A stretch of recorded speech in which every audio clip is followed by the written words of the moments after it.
Santapan Harian, Senin, 8 Februari 2021. Hari ini kita akan membaca Bilangan pasalnya yang ke-35, ayatnya yang ke-9 hingga ayatnya yang ke-34. Namun kita akan membacanya pada ayatnya yang ke-30 hingga ayat ke-34. Sebelumnya, mari kita berdoa.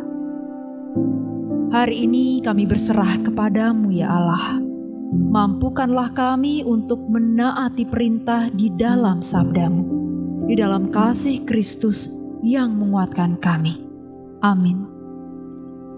Bilangan 35 ayat 30 sampai 34. Setiap orang yang telah membunuh seseorang haruslah dibunuh sebagai pembunuh menurut keterangan saksi-saksi.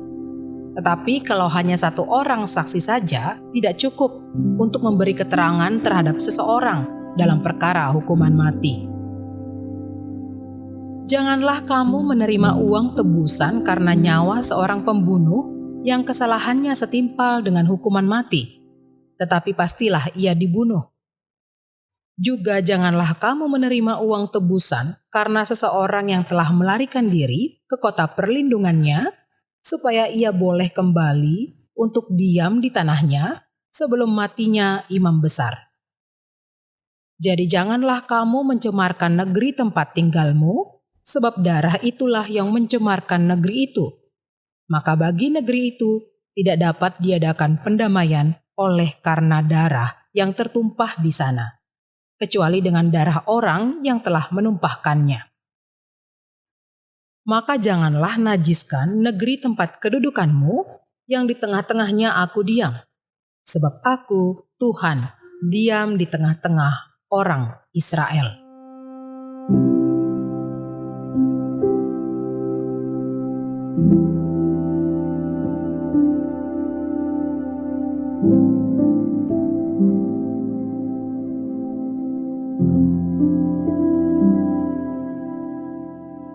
Sahabat Santapan Harian, Tuhan memerintahkan agar umat Tuhan menetapkan 6 kota perlindungan, yakni 3 kota di tanah Kanaan dan 3 kota lagi di seberang Sungai Yordan. Kota-kota perlindungan ini berfungsi untuk menjadi tempat perlindungan bagi setiap orang yang dengan tidak sengaja menyebabkan kematian seseorang. Tuhan menetapkan adanya kota perlindungan agar umat Tuhan tidak bertindak semena-mena atau main hakim sendiri. Tuhan ingin agar umatnya hidup dalam keadilan dan kebenaran. Karena itu, umat Tuhan tidak boleh menghukum seseorang tanpa melalui penghakiman dan pembuktian kesalahan. Allah menyediakan kota-kota perlindungan agar setiap orang, baik bangsa Israel maupun orang asing, dapat mencari perlindungan dan keadilan. Perikop kita hari ini ditutup dengan kalimat yang begitu jelas bahwa umat Tuhan harus hidup dalam keadilan dan kebenaran, karena Tuhan sendiri hidup di antara umatnya. Tuhanlah sumber keadilan dan kebenaran. Dan Tuhan ingin umatnya hidup adil dan benar. Hidup dalam keadilan dan kebenaran berarti kita tidak boleh main hakim sendiri. Tindakan main hakim sendiri yang sering terjadi dapat berupa tindakan pengeroyokan secara sepihak. Namun ada juga bentuk main hakim sendiri yang berupa penyampaian atau penyebaran berita yang belum tentu benar. Kita tidak boleh menghakimi orang lain. Sebaliknya, kita harus menjunjung asas praduga tak bersalah dengan tidak membagi-bagikan atau meneruskan informasi tentang seseorang yang belum jelas kebenarannya. Berita yang sudah terlanjur tersebar dan belum terbukti kebenarannya membuat korban tidak memiliki kesempatan untuk membela diri atau mengupayakan kebenaran. Tindakan klarifikasi sering tidak bisa memulihkan stigma sosial yang sudah terlanjur melekat.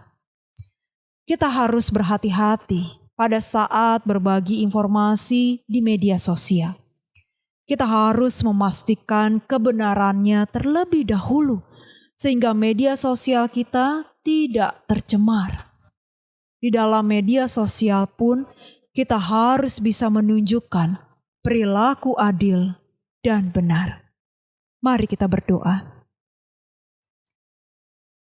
Kristus yang agung, kami mohon mampukanlah kami untuk bersikap bijak dan berhati-hati dalam memberikan dan menerima informasi, serta berperilaku adil dan benar bagi sesama. Di dalam kasih-Mu ya Kristus, kami memohon. Amin.